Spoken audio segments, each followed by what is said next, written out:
ప్రజా ప్రతినిధి న్యూస్ కి స్వాగతం. కాలుష్య కారక ఇథనాల్ కంపెనీపై హైదరాబాద్ లో సెమినార్ నిర్వహిస్తున్నట్లు చిత్తనూరు ఇథనాల్ కంపెనీ వ్యతిరేక పోరాట కమిటీ సభ్యులు డాక్టర్ పి యాదగిరి అన్నారు. మహబూబ్ నగర్ జిల్లా చిన్న చింతకుంట మండల కేంద్రంలో విలేకరుల సమావేశంలో వారు మాట్లాడుతూ సుందరయ్య విజ్ఞాన కేంద్రం బాగ్లింగంపల్లి హైదరాబాద్ నందు శనివారం ఇథనాల్ కంపెనీ పైన సెమినార్ నిర్వహిస్తున్నట్లు తెలియజేశారు.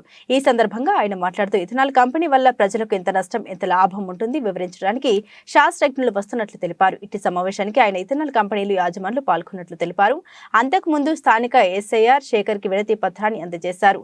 ఈ కార్యక్రమంలో తదితరులు పాల్గొన్నారు. ఈ యాదగిరి చిత్తనూరు ఇథనాల కంపెనీ వ్యతిరేక పోరాట సంఘం సభ్యుడిని.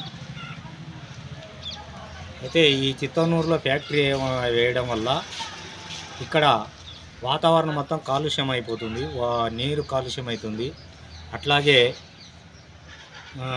గాలి, నీరు, వాయువు దాని వ్యర్థ పదార్థాల వల్ల నీటిలో ఉన్న చేపలు కానీ, ఆ నీరు తాగిన వన్యప్రాణులు కానీ, అట్లాగే దీనికి సంబంధించి ఆ నీటిలో స్నానం చేసిన పిల్లగాడికి బొగ్గలు వచ్చినాయి. అతని హాస్పిటల్లో దాదాపు 3 నెలల నుండి చావు తప్పి కన్నులొట్టబోయినట్టుగా అతను చావు తప్పి బతికి బయట కట్టిండు.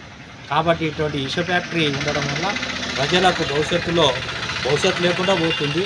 కాబట్టి ఈ ఫ్యాక్టరీని వెంటనే రద్దు చేయాలని విజ్ఞప్తి చేస్తూ ఉన్నాం.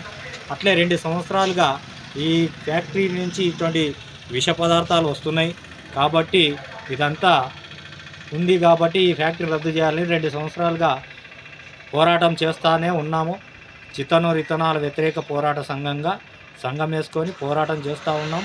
ఈ పోరాటం వలన ఆ యజమానులకు కానీ పోలీసులకు కానీ ఎక్కడ అవకాశం చిక్కకపోవడం వల్ల మన వ్యర్థ పదార్థాల ట్యాంకర్ని పట్టుకోవడం వల్ల వాళ్ళు పోలీసులు వచ్చి అకారణంగా అక్రమంగా లాఠీచార్జి చేసి ఈ మహమ్మద్ కాసిమ్ని లాఠీచార్జ్ చేయడం వల్ల 2 నడుములు ఇరిగిపోయినాయి. 2 నెలలుగా అతని అవస్థ పడుతూ డిసెంబర్ 27 తారీఖు నాడు చనిపోయిండు. అతని సంస్మరణ సభలు కూడా జరుపుతున్నాం. అట్లాగే రేపు అనగా 20 తారీఖు 1వ నెల 2024 నాడు హైదరాబాద్ సుందరయ్య విజ్ఞాన కేంద్రంలో సెమినార్ ఉంటుంది. ఈ సెమినార్కి సంబంధించి శాస్త్రజ్ఞులు వస్తున్నారు. అట్లాగే ఫ్యాక్టరీ యజమానులను కూడా రమ్మని చెప్పినారు.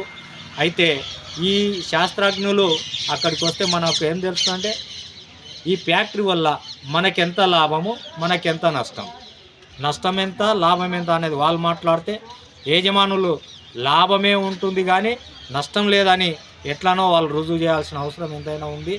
అట్లాగే ఈ మండలంలోని బాధిత గ్రామాలు కానీ అన్ని గ్రామాల వాళ్ళు కూడా రేపు హైదరాబాద్కు రావాలని, అట్లాగే రైతులు, యువకులు, ప్రజలు అందరూ కూడా రేపు రావాలని విజ్ఞప్తి చేస్తూ ఉన్నాం.